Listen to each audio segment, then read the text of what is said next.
Yo, yo, yo, yo, yo, you already know who it is, man. It's your boy, Iameddiejackson, man. And we here in the director's den with somebody special, man. Somebody I feel like has given a lot to the game and has given a lot not only to the industry, but to life itself, man. And I'm just honored to have him here.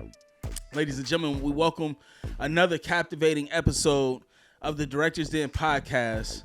It's my privilege to introduce a true luminary in the world of cinematography. Our guest is none other than Noah, a remarkable 30-year-old director of photography based in the vibrant city of Columbus, Ohio. With a dynamic background that spans continents, Noah's journey began in Guatemala, where he lovingly was adopted at just 6 months old. From the very start, he was encouraged to pursue his creative passions, a foundation that has fueled his artistic endeavors ever since. Noah is renowned for his expertise in crafting high-end boutique visuals that are distinctive as they are compelling. Each project he undertakes is infused with a tailored touch, reflecting his commitment to delivering unparalleled quality to his clients. While much of his exceptional work remains confidential due to NDAs and exclusive partnerships, his impact on the industry is undeniable. Beyond his technical prowess, Noah's philosophy resonates deeply with our belief that helping others is the key to fulfilling life. His dedication to elevating those around him underscores his humility and generosity. Join me as we delve into Noah's inspiring journey, exploring the artistry and passion that define his extraordinary career. Without further ado, let's welcome Noah to the Director's Den for the third time. Dude, thank you. We're working on the nightcast. There's going to be some technical difficulties. That's what you get with a nightcast. Listen, I done had about 3-4 people in here before and been able to start off with a hitch. Noah came with high noons, and it's just been a wrap ever since I cracked it open.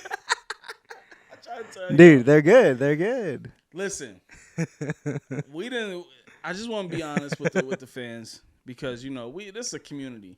And me and Noah we're both cinematographers. This happens. Take one, my mic was not hooked up to the recorder. Take two, Noah's mic wasn't hooked up to the recorder, which means take one, Noah's mic wasn't hooked up to the recorder as well. Been talking to nobody. So this is take three, man. We glad y'all with us, man. I definitely appreciate everybody. Y'all don't know what's going on, and really, I ain't even had to tell y'all, but it's just all about community, man. It's all about growth, right? Fun. It's all it happens, man. Yeah, it happens. That's filmmaking, and so you know, I'm about 3/4 because on the last take I said I was about half. I'm about 3/4 through the high noon. But, man, we definitely got Noah in the building, man. Noah, I know you said that you came from Guatemala at 6 months old. Mm-hmm. You moved to PA. And then from there, you moved to Florida. Mm-hmm. So didn't do well in high school. Knew I needed to find something that wasn't the regular college career because I wasn't going to get it, and I wasn't that interested. And I'm really lucky that I got adopted by the people I did because I was able to go to Full Sail and not have like crazy student loans or anything like that, because there are people I went there with who graduated with a film degree. So you went there on scholarship? I didn't get. I know my parents were able to pay for everything. Like, but there's people I graduated with like 200. They got it. Yeah, yeah. They're doing fine. They're doing just fine. Yeah. I mean, I'm so grateful. I'm so lucky. Those are the people who should be adopting kids, though, like from Guatemala, sure. like wealthy white people. Right? Yeah. Ones that can, you know, if you make sure that you bringing somebody into a healthy home, right? Yeah. And so it seems like, man, you kind of when you grow up, man, it looked like you was just filled with love. So much. You say you had sisters? Yeah, I got 3 older sisters. I'm like little baby brother who's just like, I've just been surrounded by love and encouragement my entire life. I've been lucky enough to stumble into some really great opportunities, but I'm also prepared for them when they get there. And that's basically it. I've just been putting in the work, and that's all I know how to do is just keep working. And that's all I want to be. I get asked a lot, like, so what do you want to be? Do you want to be like a movie? I just want to keep working. That's all. It'll come. Just keep working. I think that's like that old school mentality. Yeah, yeah. Like get it out the mud mentality. A lot of people do say like, oh, I want to get here, I want to get there. I think a lot of people want to get there because they just think that it's going to be easier, but people don't. They want to be that. When you get to where you want to be, there's going to be another level to it, and it's going to be more work. A lot of people just want to be known as a director because it's cool to be famous. A lot of people really want that, and you can do that at this point. It's not that hard, but in order to like get big brands to trust you, you have to fully commit and go all in and just be delusional, honestly. Yeah. To think like you can do it is just like, I guess I can. Yeah. Right. That's it. I mean, because really, you taking a chance on yourself, and then people start taking chances on you. Yeah, I did a lot of spec work, making my own like examples of stuff like that. A lot of projects that didn't work and What was your got funniest deleted. spec work? Probably for a coffee shop I was working at. They let me just kind of use whatever I wanted, and it was nice to have like a real brand behind it, even though it wasn't like anything big. It was just a local coffee shop in my town, but that's where it started. I just made some coffee stuff, little coffee content, little vertical stuff, just started having fun and kind of snowballed. I wasn't sure what I wanted to do in film school, and I didn't like film school. Right. And I just kind of moved back home, started doing real estate with my parents, and did weddings. And yeah, I was just kind of unfocused until COVID hit, and I just did nothing for a while. Why you didn't? What was your reasoning for not liking film school? There's a lot of egos. It's really expensive. There's a lot of people who shouldn't be there, honestly. Especially Full Sail is for profit, which means there's no SAT, there's no minimum requirements, there's no, if you have the money, if you can get somebody to loan you the money, even if it's like a predatory lending company, you'll be there and they'll take your money no matter what. Even if there is no way that this person can graduate this easy thing. Like there were like definitely intellectually disabled people that like got kind of swept up in it. What do you It's mean? predatory. It's predatory. There's some people who were like, I don't know, shouldn't have been there. Right. You know what I mean? Like they just weren't. They didn't have. I don't know what they were doing there really. Like they haven't done Like anything with film. students? Yeah. Oh, okay, I got you. Yeah, there's just some people there who just, it seemed, I don't know how they ended up there, basically. They seem to not be interested in film. They seem to just be there for a degree. And I'm just like, why did you come here for that? This is so expensive. And then they aren't doing anything, and they have like $200,000 in student loans. Does having It's Full crazy. Sail on your resume, does that help you any? Is that like having Harvard on your resume? No, I don't tell anybody. I don't really tell. It's just something I went You to. don't tell. No, not really. Really? Among like serious I filmmakers thought and Full stuff Sail like. was like it, like those that. That's the are marketing. That's their marketing. They've got that's where it's for profit, so they just get so much money and they can write all that shit off marketing wise, so they just dump it into ads and they make themselves look good. And to be fair, I was 18-year-olds with like Ari Alexas, the biggest like they have the money to get the good shit. But it's not a college. It's a trade school. That's basically it. But they masquerade as a college and they make it seem like a college, but it's not. It's just a trade school. You get out what you put in, but it's not a college. And there were some people there who had no interest in film or anything like that and just used it because it's an easy way to get like a degree. And the other people were just obsessed with their ego and really just wanted to be directors. That's it. And Like we have a film school here. which Ohio one? Oh yeah, Media? I filmed Affliction there. We filmed a couple scenes of that there that doubled as the real estate office. Have you heard of like, or do they do? How well is that program? Or I can't really tell that much. Like I didn't get to see anything, and I was really busy while I was there, like trying to run the crew and stuff like that. But it seemed like everybody who worked there really cared about helping these kids and doing the best with what they had, which is, I don't know. Going to Full Sail, they had just everything they could ever want. So I'm not sure I'm the best judge of like film school in Ohio. right. It's like taking a Lamborghini and Yeah. comparing it to a Honda.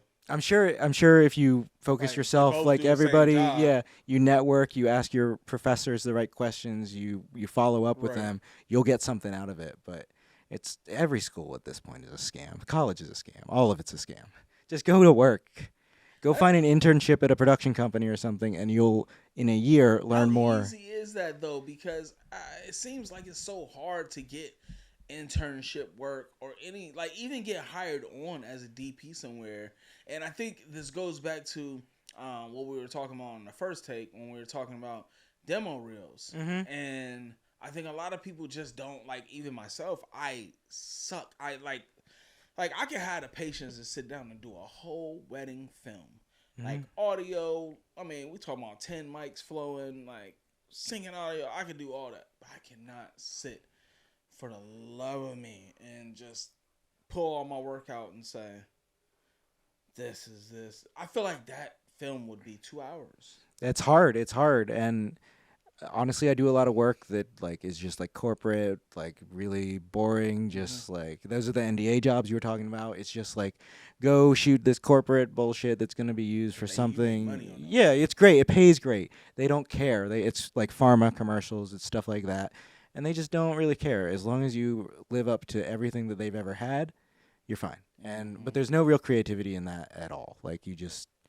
it's It's just just money. interview. It's just It's interviews just a and stuff job, like right? that. Yeah, yeah. It's But I mean, there can be some creativity in it. a little You bit. can spice up somebody's brand. You can change your whole brand if you come in and you give But them the right direction. even on those little ones, like I enter it thinking, all right, I'm gonna get at least one shot for my demo reel. Mm-hmm. Even if this is the most boring thing, I'm gonna get one beautiful interview shot that I can use on the demo reel. And that's how it starts. Is just like you go through every project and you shoot the best shot from that one. One shot, your best shot. Mm. There's something they taught us in. I'll stop bumping out. I'm You sure you good? can hear. I'm sure you can hear it. But the movie isn't done until you've cut your favorite shot as a DP. The movie isn't done until like you've cut the best shot because it just doesn't work. That's how you know you've made it when you're able to let go of that. But this is so cool. This is so great. It just and you learn to serve the story. You learn to serve the need of the video, and that's a big, big part of it. Mm. And You but you talking can about serving still the need? Um, you talking about more so like along the lines of like not really for yourself. Like yeah, yeah. you're there and you're present. On some jobs you just need to shut up and just do what needs to be done, and that's really hard for some people who have a director's ego and want to Mm. be this big thing. But like I was saying earlier, people ask me like, what do you want to be? Do you want to be like a movie director? I want to be employed, man. I just want to keep working and I want to keep having people trust me, and that's it. Mm. I like leading, I like directing, I like Right. running crews, I like pre-production, I like everything that I'm able to do these days. Who's your And favorite director? So uh, like follow. I look up to like David Lynch or like Okay. Clint Eastwood or Okay. like honestly Larry David, just kind of grumpy old white dudes. That's how Right. I handle things. I'm just like, dude, I just don't deal with any drama. Like my sets are just fun. It's work. We're here to work. There's no egos. There's nobody who's Right. gonna be a jerk to anybody. We Right. do the work. That's what we're here for, Hmm. and we get Okay. to have fun and make really cool shit. My last job was for a vape company, my first cannabis industry, Okay. and that was 5 locations in one day. We got a decent budget. Everybody got good money. We got to just pitch and make whatever we wanted. It was incredible, and it was just trust from a brand. That's it. And that was me reaching out to them actually, because it's a company called Hamilton Devices. They make Mm. really unique vape batteries. Like they make this one that looks like an old man's pipe. You unscrew it, put the cart in, and it Oh, looks so really? cool. It looks so cool. Just the And batteries though. yeah, yeah, yeah. They don't make weed or anything like that. But Mhm. I want to. That industry's coming, dude. Mhm. That's big money, and it is coming. And pretty much the prerequisite for all of them is having worked with a cannabis industry company before. So any chance you get your foot in the door, take it. And I reached out to them saying I would shoot some free product stuff in exchange for just sending me the stuff. And they turned around and pitched me on this full rebrand, full product launch, full campaign.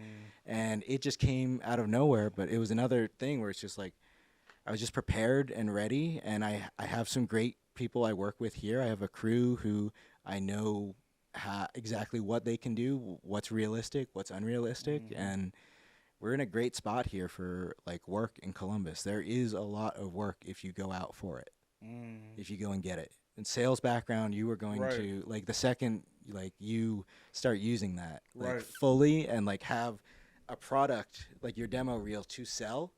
It means you sell that instead of me, because I'm flawed. I'm a weird little dude who just I'm just a weird little nerd who happens to be very good at this. But my demo reel shows what I'm truly capable of. Right.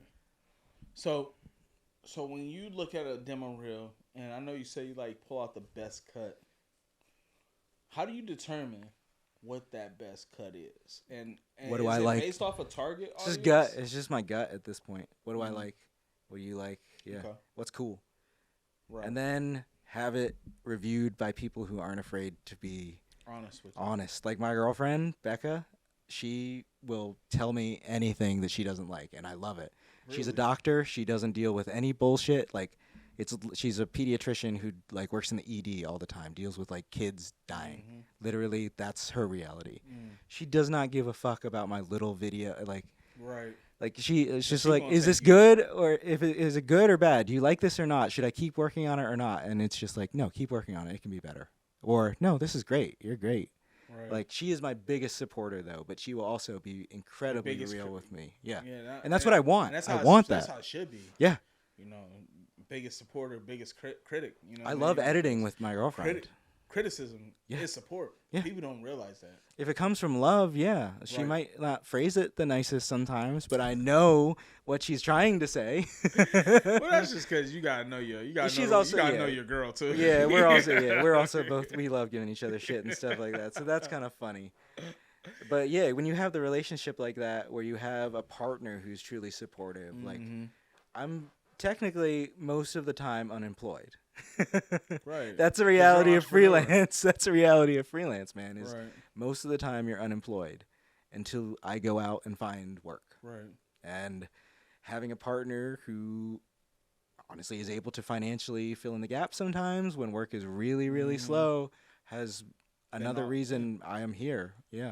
I'm able to fully dedicate myself. I don't have to, like, I used to work at a bike shop and I was having to turn down gigs because I had to work at the bike shop, and I'm turning down working for National Geographic to work at a bike shop 8 hours. Yeah, and there's there's some times where let me find out you the guy over there got the 200 to 400 millimeter on a lion. Dude, I shot a television show called Narco Wars here in Columbus. I embedded with the Franklin County Sheriff's Department and went on a bunch of SWAT raids.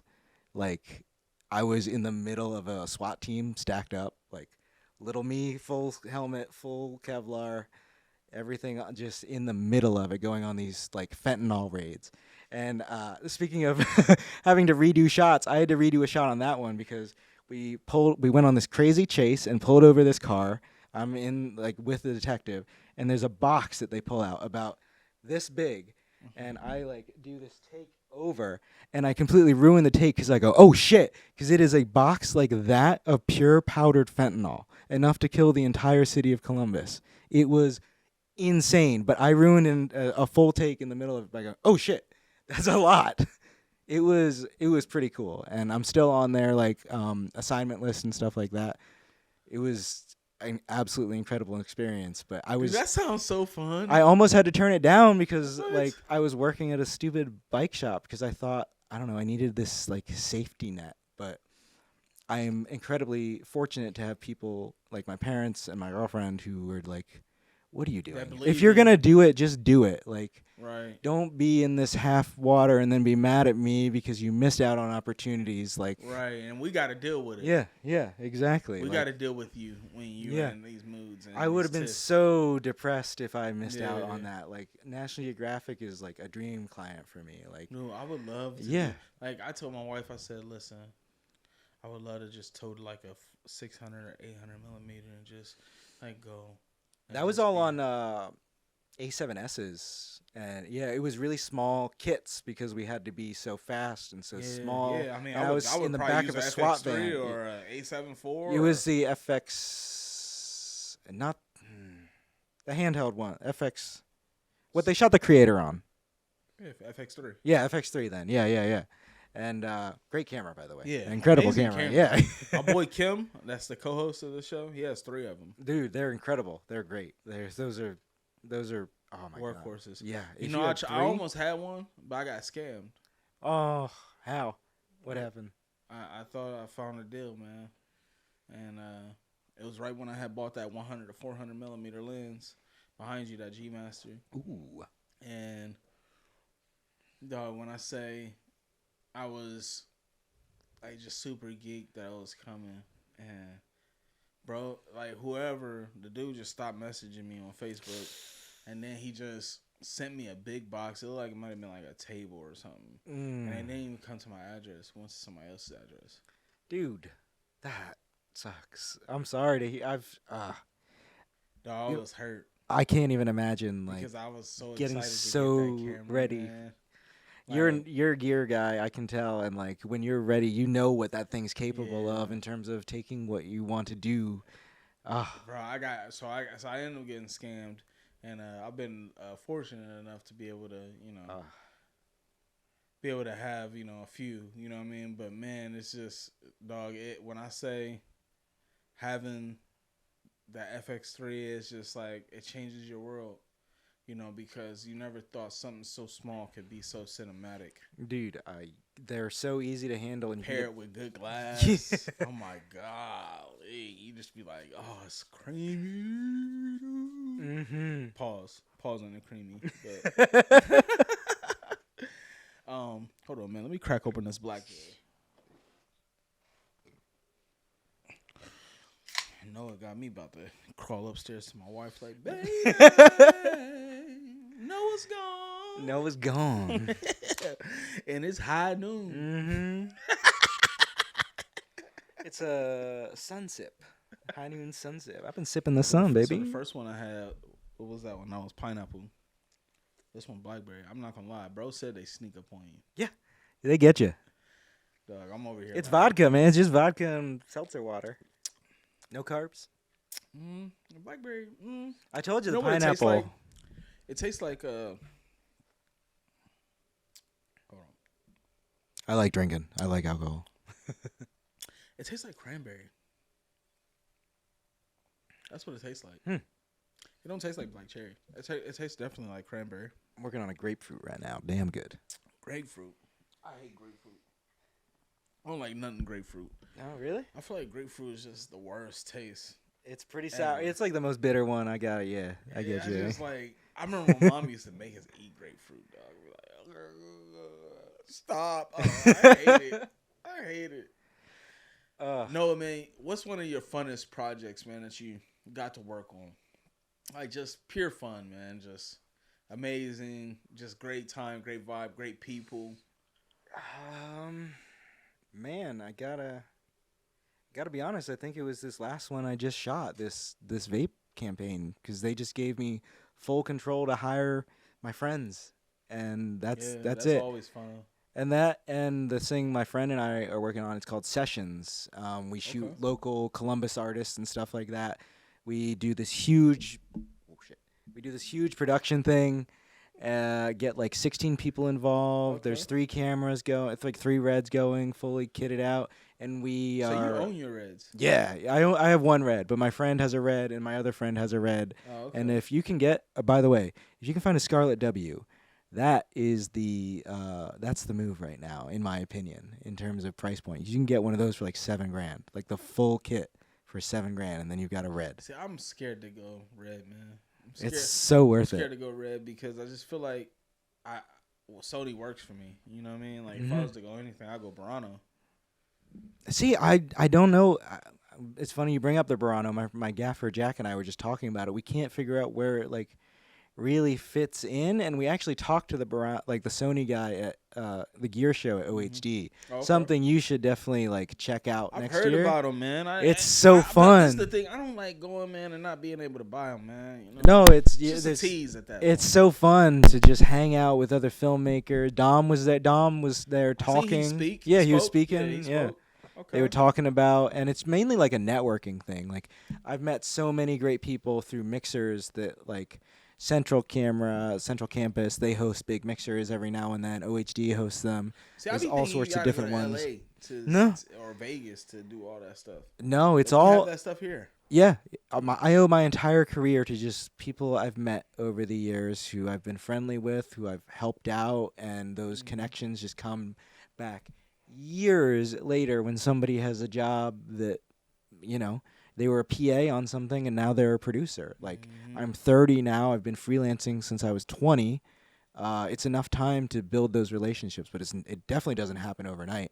I did years of just weddings and like just shooting still photos, like portraits and stuff like that. But I was just making money, saving up, portrait photography. I was able to do like $250 for like 11 photos, shoot for an hour. I had good branding and stuff like that. It was a premium. It just worked and it was great. And then I was able to get the red. I saved up, got the red, and just went to fucking work and just kept going. And it's been on ever since. You got man. the Red Scarlet. Red Scarlet W. Okay. Yeah. Okay. Bought it new. Never, ever, ever buy a red new. That is something I will tell you. Why? I spent $32,000 on my camera, and you can get the same kit for $7,000 right now. That's what I was telling you. Yeah, fuck it. But I mean, it was 2018, so What? it was 2018, so there wasn't anything like the Sony. The Sony had the A7S1 back then. That was the only Oh, that's like what you like. say, yeah. So in order to get that wasn't image even quality, 120 frames. no, 4K. You gotta go 1080 to get. and my Scarlet W holds up today. We filmed a concert like 2 days ago at Bluestone in Columbus. Okay. We This had like the three. church? Yeah, the renovated church. Yeah, It was absolutely incredible, and we had 3 Komodos and 3 Scarlet Ws, and the Scarlet Ws looked Y'all had way 6? better. Looked way better Y'all than had the 6 Komodo. cameras floating? Yeah, with Cook lenses, dude. The Cook S4 eyes. Oh my god, it looked good. On gimbals? So they had 2 on sticks, 1 handheld. I was on the easy rig, floating around on the 40 millimeter. They just let me float around and just kind of do my thing. And then we had 1 on a Dana dolly, and then I think we had 1 more on sticks, getting like an ultra wide of everything. And yeah, we just went to work. It was a 90-minute show. We all just recorded straight. We all had comms on. It was so fun, but the Scarlet W looked better than the Komodo, a camera that just came out. My gaffer does. I've been wanting to get like a little trio set, man, just from me and 2 other people. It makes a big difference, just in terms of like this. I keep bringing up that vape shoot. Jack and I were setting up, and just being able to talk to the person adjusting the light when they're outside instead of, nope, turn it a little bit more to the left, just a little more to the left, a little more to the left, perfect. That's all the fanfare it is at that point, and it just makes your day so much faster. Cause I see Justin Porter uses them a lot. Yeah. I'm a big fan of his work. Roger, he has what's Roger's? I want to say is. Let me find Roger's name. He's down in Atlanta. So what about you, man? Do you want to like DP? Like, is that where you want to? Dude, I would love to, man. Like, so with me, I'm more so in the arts of. So his name is Roger Alexander. You should follow him. Send that. Yeah, send that. He is a celebrity director, DP, producer. He owns a Sprinter company. In Atlanta. He also owns Atlanta Camera Rental. That's sick. And then he also owns AM Visual, Alpha Male Visuals.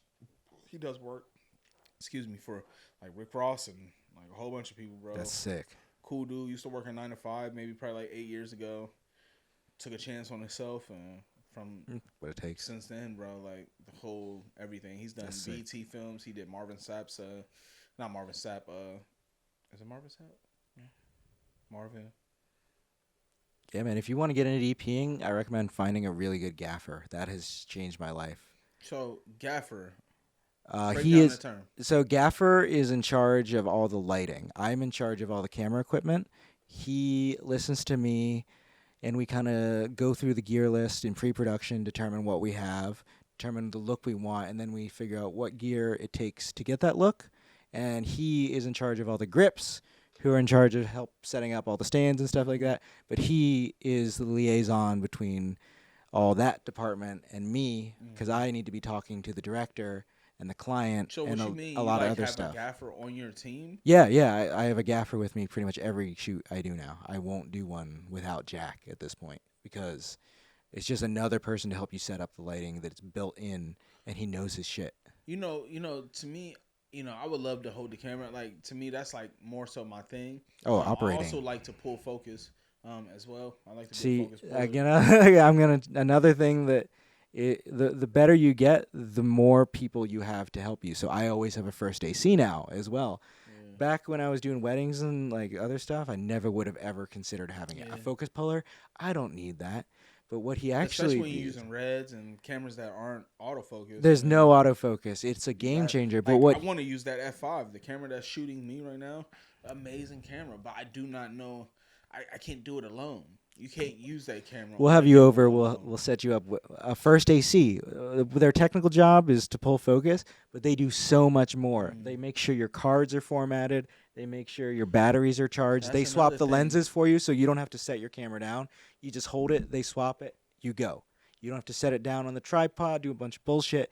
They are there, and especially if you have comms. Dom told me that he said your life will change when you get a first AC. Yeah. Your life will change when you start getting crew and trusting them to do their fucking jobs. But that's like so, and maybe this is a conversation offline for sure. But man, like my biggest thing has always been forming a team. You don't want to just form a team, and sometimes it's very hard to get people to bank on you, right? Like, I mean, Dom and I fought like the entire time we made that movie, dude. Huh? Dom and I fought like the entire time we made that movie.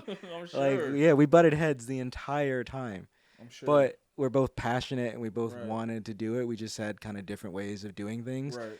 And I definitely think overwhelmed him with the amount of crew and stuff I wanted to bring in. Yeah. But I think the result speaks for itself. It's Yeah, it was a great. Yeah, it's great. I It watched looks great. I watched it twice. And so like that's like biggest thing. Like you want to pay your people, right? You want everybody to win together, but it's so hard for people to come together. For one, it's hard. I'm not even gonna lie. As an African American male in the industry, it's hard to even like. Dude, for one, it's hard to build with other African American. Columbus is so separated. It's super separated here. Yeah. But then it's like it's hard to even get in with like a company that might be white owned or to be give them your stuff. They'll pick somebody else over me just be. I mean, let's just face it. Racism still is well and alive. Racial biases are alive and well. Fact that I'm African American, and they just believe that this person. So you deal with that glass ceiling. I deal with that shit on set still. Like I just shot. I gotta be careful here. I just shot a commercial where the producer didn't realize who I was and just saw me as a small Hispanic man and treated me very rudely, and I let them until it was time for me to be in a position of power, and then they left. They were not there anymore. Because that's just, you're going to deal with it, and it's going to be bullshit.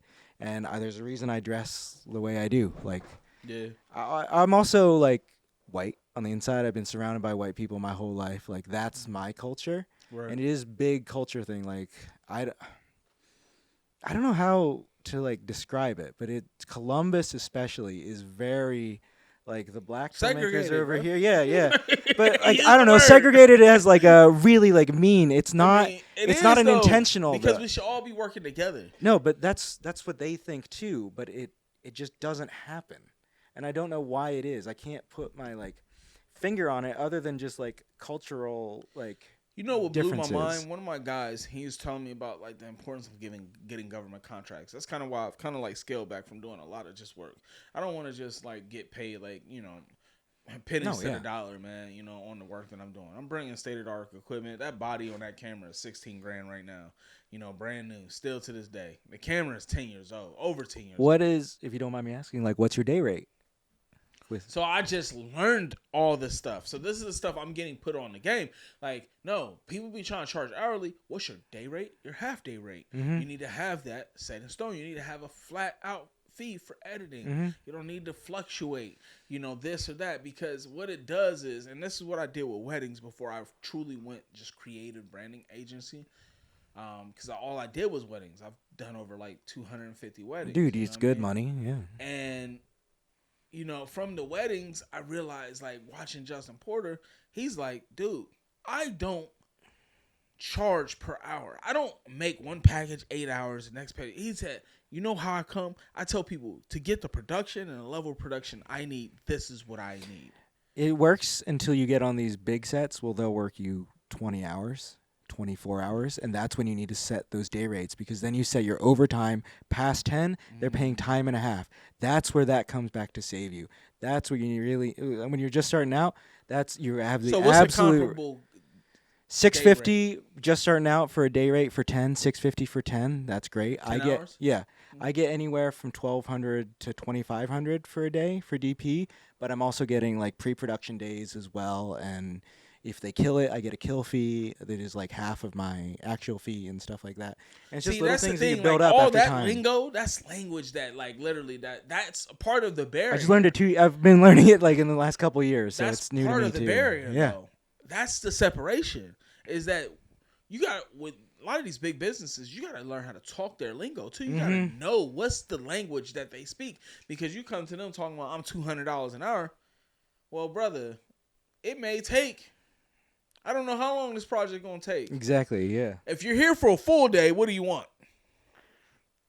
You know what I mean? And that's almost the way that I was told to kind of break it down. Like, if you was here for a full day, what do you feel like your time is worth? And don't be too out the way. Alarm, we in overtime. We messed up. We messed up the timer even now. I ain't resetting that. We ain't starting over. But when you talk about that, like bro, that's like man to man, mano y mano. Like, I'm trying to tell you, that's where I'm at. That's the stage where I'm at. Like, I talk to my guys. I got a couple guys, man. One of my guys is an engineer. Like, that's his title. Like, he comes, shows up, he gets paid big money. Yeah. To show up and do, like, setup, like almost like Mills James. Like, they come in, they set up the whole set from camera to this to that to monitors to audio, audio machine. Like, he does it all. He gets paid the big bucks. And one of the things that they've been telling me is, like, you got to have a niche when it comes down to corporate films. That's why I told you at the beginning, I think I'm really digging the multicam setup. Like, I like doing multicam work. Good practice. You get what I'm saying? And I do it all the time doing podcasting. Now we're just running 3 cameras, but like when my guy's over here, he brings his camera. There's a million lessons you can learn from this to go and put on any corporate interview that you're going to run into. Any issue with this stuff, recording. You want to do that now versus when you're in front of a client who's paying you that much. Client, I just had to first that mic wasn't working. It's a mic. You like. And I've done that, dude. I've forgotten cards. Like, I've showed up. Like, I've fucked up. Like, and you're going to. Dog, I got to OU this past Saturday, and when I say I got there and I realized I was taking photos of, and this is my wife's cousin, at OU. This is in the middle of Palmer Fest for one of the biggest festivals at OU, and I'm taking photos, and I'm like trying to review them. Can't see it. And then it said no card. And so I'm scrolling through my bag. Mind you, she's like dressed and everything. I got, off camera flash going, everything set. And the light. We got down there at 7:00. This is like it's so frustrating. Right before sunset, it's just like beautiful out. I got a story to tell you after this. And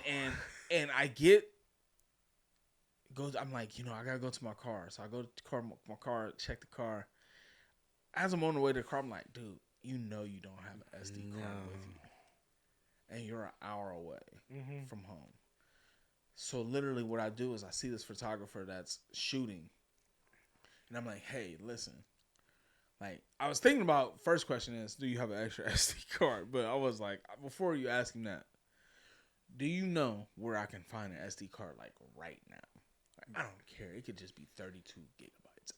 You'll make 16, it work. You'll make it work. We will use it. Yeah. He was like, well, if that store was open, you'd be able to go there. I was like, store's not open. So what's the next big option? He's like, CVS. I said, where's CVS? He said, that's right there. Running CVS, they had 2 left. That's Bought them, ended up getting the shoe. Dollar It's General crazy, saved me like the that crazy before. stuff that you go through. Yeah. You know what I mean? Like people don't know. People will see the photos and be like, "Oh, those are beautiful photos," but not realizing, like, dog, we almost lost all the light, Dude. all the light. When I was doing weddings, I got hired to go out to Yosemite to film an elopement. And instead of flying with all my gear, I realized it was going to be too much to handle, and I didn't want to check it below the bag because I was afraid they'd lose it. So I shipped it with FedEx. And then as I'm landing in LAX to get it, I get a notification that the package has arrived back at my house in Pennsylvania. So I shot the elopement that was supposed to be shot on my full red kit, full biggest, like, these are really, really wealthy clients who are used to getting their way, and I was so scared, and I just went and bought the brand new iPhone and shot it on the newest iPhone. But it was the most terrifying feeling in the world to land, having no service, and your packages arrived back at your... There was just nothing you could do at that point. Back? It was a mistake. We sent it to our friend who worked at a company, and then the person who worked the front desk at the company sent it back, but we never reached out and double checked because we sent it to this big company because it should be safe going there versus his house in San Francisco where it would have just been stolen off the front porch immediately if he didn't sign for it or something like that. But it turns out that they just refused it and sent it back, and I didn't get a notification until it was at home in Pennsylvania. So I had to shoot the entire thing on my iPhone. And luckily, they were the coolest people in the world. They let you do it on the iPhone? Yeah. There was nothing else we could do. The only way to rent my kit, this was 3 years ago, so the value was about $13,000, and that's just enough to you need a full insurance waiver policy. It needs days to get that kit. It just wasn't going to happen. So we just made it work. But that was probably one of the worst. It's fine. It's on the low. It's still Yosemite shot on an iPhone, so it still looks great. It's still Yosemite. I did the best I could. It's on your page? Yeah, it's on my YouTube somewhere. It's not on your IG? No way. At least he's real. No way. At least it's real. That's crazy. That's crazy that they let you slide with that. So it was that or no video, and I'm there just to hang. Gimbal? I just held it. I didn't have time to go get a gimbal or anything, so I was. Luckily, I've done Steadicam. Osmo, Dude, there was no time. I had to get. We landed and then drove through the night because we landed at LAX and drove all the way to Yosemite, and that's a 5-hour drive. So we just my friend was the photographer, Emily, and we just drove and said fuck it, and it was. It was great. They were really cool. We still got a really cool intimate video with all their friends, and it's fun because it's on iPhone, so we were able to cut in other people's footage and stuff like that. Right.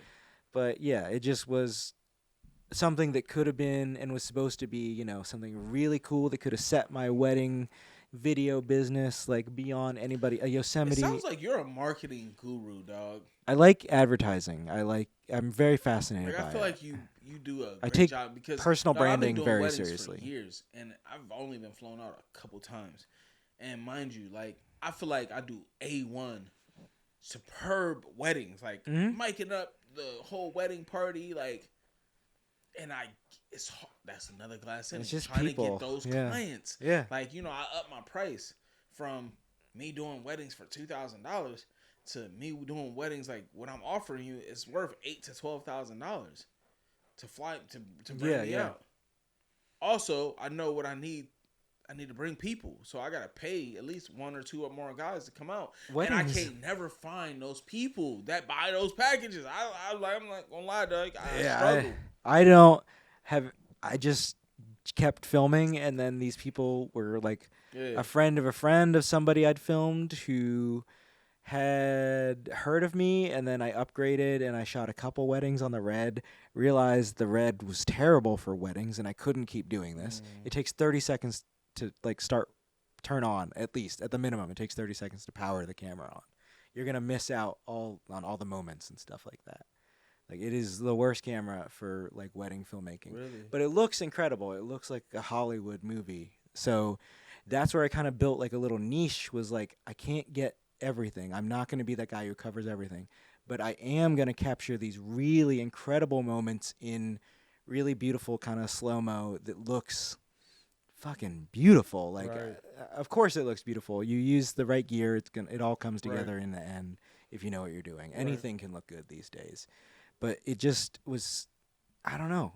The weddings taught me how to capture that one moment. You know what I mean? You don't get to redo it. So if you Right. can't get it, you need to figure out how to be there at the right moment and get that right and moment. really and truly at a wedding, ain't no you didn't get it. Like, Yeah.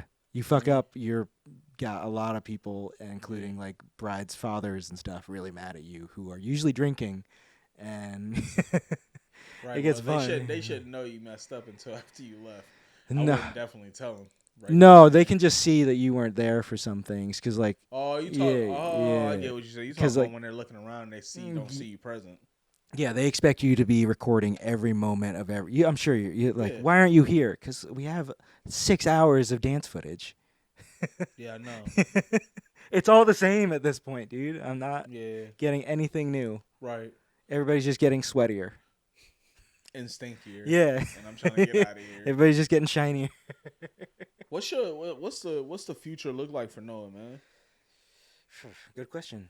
Chicago's coming up. I have been local here to Columbus for 3 years. I owe so much to the people I've met here, the crews and the relationships and the friendships I've developed. It's been an incredible city. But I definitely feel like me as my personality and my level and my style, I'm hitting like kind of the edge of where I can go here. So moving to this new city, moving to this new big, especially commercial heavy market, I think is just a blessing that You moving, man? End of June. That's why we're here in the first place. My girlfriend's a doctor at Nationwide Children's. She's a pediatrician, and she's doing her residency here for 3 years. And now she's doing a fellowship at Lurie Children's, part of Northwestern, right in the heart of Chicago. Dude, so I'm leaving. I know. Visit. Oh, you know, I got a brother. I got two brothers that live in Chicago. Well, they live outside of Chicago. They live in Shanahan and Joliet. Okay. So they were born, like not born, but they were basically raised there. You know. I don't know where that is yet, but I will see. About an hour outside of Chicago. Okay. So you'll learn one thing about Illinois. It's big. Is that it's huge, and that Chicago, like when people say, "Oh yeah," people take that E train all the way in. You know, like you could take it from Joliet all the way into the city. It's an hour train ride, but still, like you still get to experience and see everything. I've never lived in a city that big. We lived in Becca and I lived in Philly for like 2 years right before COVID, and we really were expecting to go back. It was pretty disappointing to not go back. Honestly, both of our parents are older. And we were really excited for like a 2-hour drive to go just hang out with our parents on the weekend. And now we're moving another 6. It's 6 hours to see them now. We're moving another 6 hours. So that was honestly like really disappointing. We knew we should be grateful to go to Chicago, but it was really hard to like, I don't know. We had our hopes up for going home and like seeing our family. But once the dust settled and we went up and visited, we said we could see ourselves staying here. And that's something, I'll be honest, we never said when we got to Columbus. We could never really picture ourselves staying here. It was always like a stepping stone. It's just not what we wanted. We like the really big city. It's really cool. Yeah, I grew up on a farm. I love that peace and quiet and stuff like that, but I want to work. And that's where you got to go to work, is the city. Right. You got to be around people. And thankfully I have like people like you I've met. I'm sure if you know anybody in Chicago or anything like that, you'll give me a call. And that's how things work. If I know, like I'm going to be trying to get you guys work for sure. I think something you should do right now is just do some spec stuff, man. Make some like fake commercials and just prove like what you do and find your style. But this is the thing. When I do that stuff, because I've done it in the past. Do it with me. Do it with me. We'll find you the right crew. It's just because you aren't with the right crew. The right crew makes every single part of every little thing It does, feel like man. fun. It does. It feels like fun working with Jack. It feels like fun working with Brooke. Yeah. It feels like fun working with Sam. My audio, my art. There's people that you meet, and I just budget them into everything I do now. And if I can't do it without them, I'm not gonna do it. I just got approached to shoot like a pretty big commercial for local big box store thing, and they tried to like lowball me, and I wouldn't have the crew I wanted. And I love commercials. I want to work with those big brands. I want them to trust me, but I wasn't able to do what they wanted. I wasn't able to live up to my quality with what they were giving me, and I had to say no because I couldn't work with my team. Right. And that's what makes the biggest difference. I am the best when I'm with Jack, when I'm with Sam, when I'm with Brooke.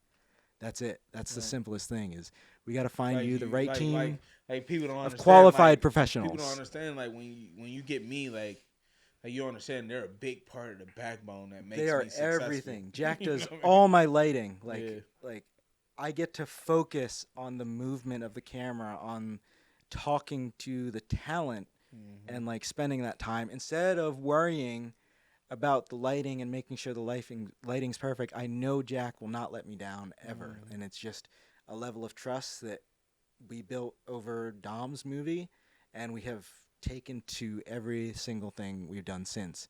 And I think finding you the right qualified crew, I think Columbus could benefit from this thing that Central Campus, it's a rental house company here. It's called Girl Set. And it's just an inclusive night that teaches filmmaking to women who are usually people who don't get access to like grip jobs and like camera jobs. It's dominated by men who are willing to just like shut up and like go and take it. And that's hard to put up with. So CenCam is making this big push to get women in. And I think Columbus could really benefit from that connection of like, I don't know, the black community and that, because there's just a big fucking divide. And I am lucky enough that I'm brown. I'm able to split the difference. I can just swap. I can be whoever. Like I'm just Noah. Like it's so weird. I just float around and get along with everybody. But there are big differences, and like I know some people who are just kind of don't take it as seriously when it comes to like working with like black creators and stuff like that. There's also just a level of like the black like film community isn't as professional. Like they don't know the lingo, and it's just because there aren't the accesses like. But honestly, just YouTube everything. You can learn everything there. But there's a huge divide here. I definitely feel like in the black in the black community and my community, it's definitely like a gap. Just with knowledge, information. And then when somebody finds out the information, they don't tell the next person. Gatekeeping's gatekeeping, the worst thing in the world. Not no community, next, because they feel like, if I tell such and such, like I really had somebody tell me, yeah, man, such and such and them didn't, they stopped lying. I was doing work for this contractor and doing some really cool stuff, man, and they stopped really kind of like bringing me around when I, started asking questions. When I'm at shoots, I ask questions like, hey, how did you land this? How did you do this? And and one of my guys told me like, man, if they told you what they do, you would outbeat them in a heartbeat, because they know the talent and everything that you possess. It was like your competition at that point. But I think that that's so sad because like you see that all we the time. could come together and be a powerhouse.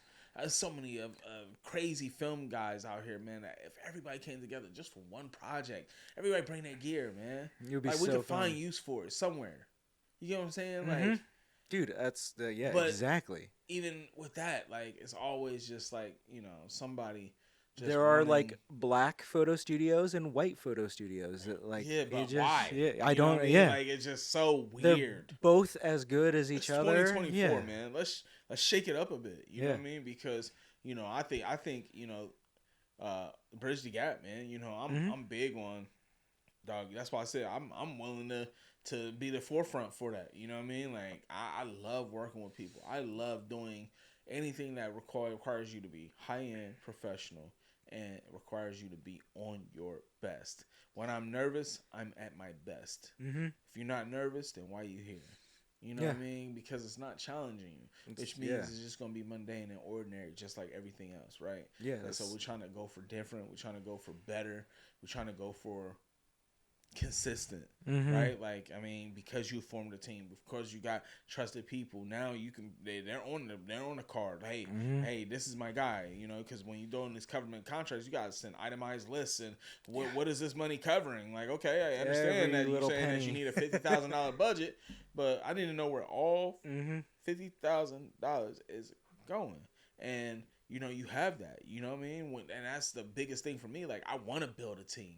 You know what I mean? But it's just so hard trying to find somebody that right now, like somebody that understands we got to build the team and then go after the work to get paid. Yeah. Not like, oh, well, I'm gonna be on your team. How much am I making? You need dude, you gotta find the right team and then just make some spec stuff of what you want to make. Yeah. How do you want to sell stuff? You have branding, you have sales, you have all that. You're fucking set, dude. You have the fucking gear. I swear I be just like, you know, I find myself, and that's why I created like a podcast and stuff, because I find myself, man, I'm really alone in this journey, man. Like a lot of the guys that I'm cool with, that's how the good guys are. I know a lot of great gentlemen, bro, like, you know, that are just really good at film.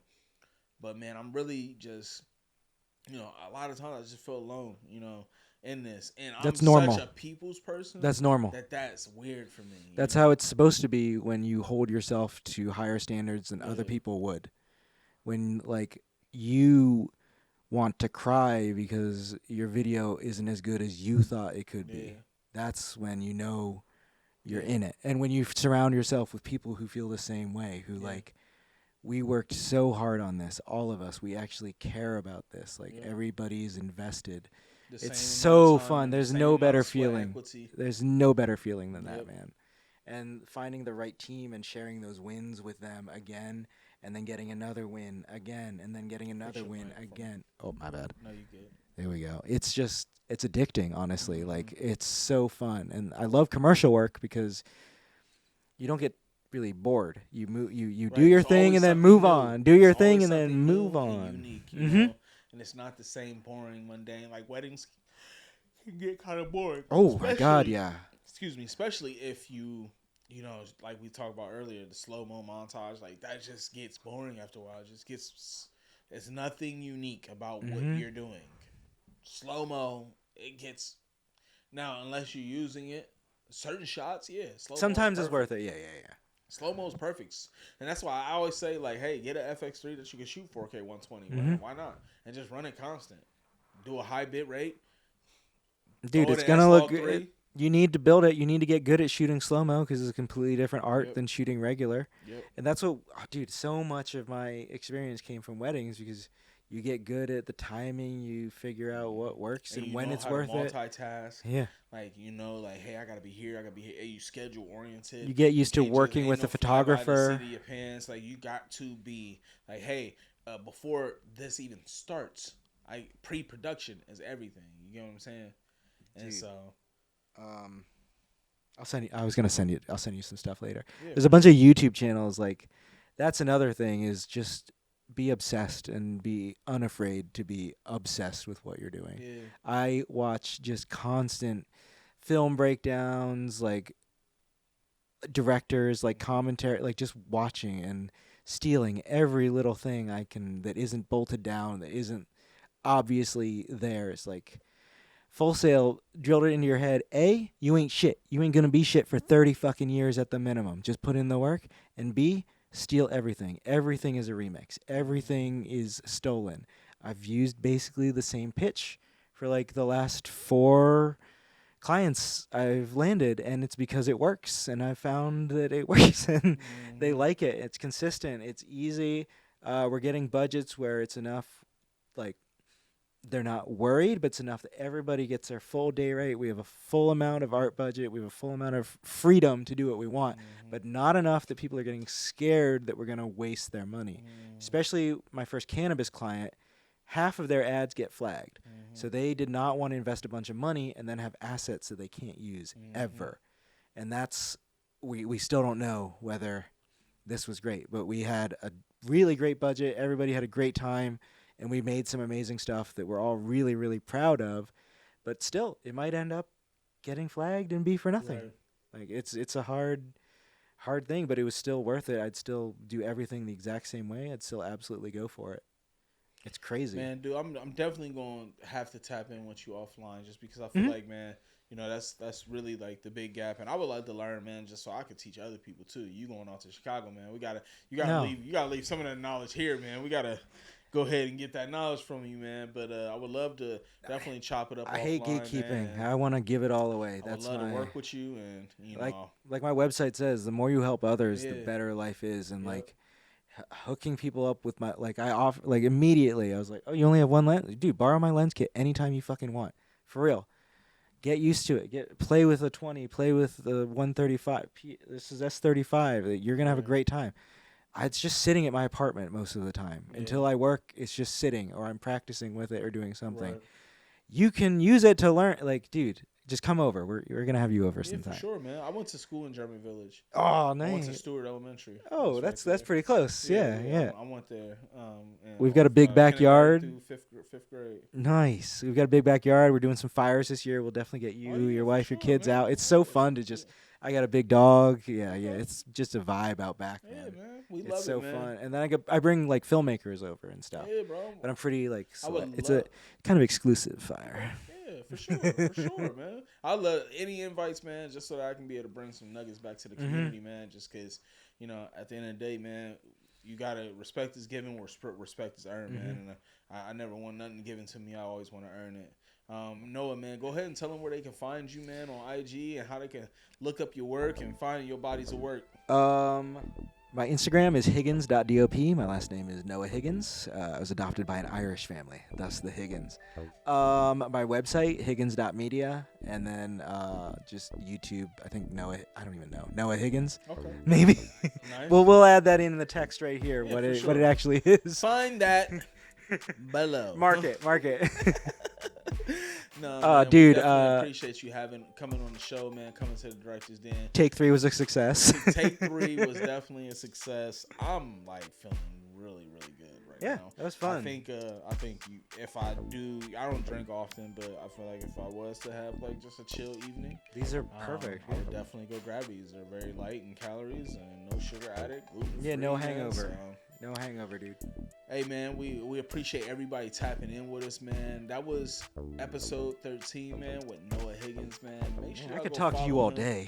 Huh? I could talk to you all day, man. Dude, I'm trying to tell you, man. This is the stuff that we do, man. But make sure y'all go follow Noah, man. We're gonna have him back on the show. I would love, you know, when you come back and visit from Chicago, you know, I'll let it come up there, man. We bring the show up there, Dude. and bring some other filmmakers on for real. I'd love to make some stuff with you and then like do some breakdowns on like how we lit it and stuff like Oh, that. yeah, I for think sure, that's man. That would be fire. that really helps people, especially because we'll do it with like not as much kit as you actually need. I think it would be really fun to do. I've just wanted to do that for a while. Man, I'm trying to tell y'all, man. Y'all know how we get down on the Director's Den, man. Real people, real conversations. All it does is equal longevity, man. Y'all make sure y'all stay up. Have a good night, man. And this is episode 13 with Noah Higgins. We off the couch, Cheers. baby. Cheers. Hell yeah.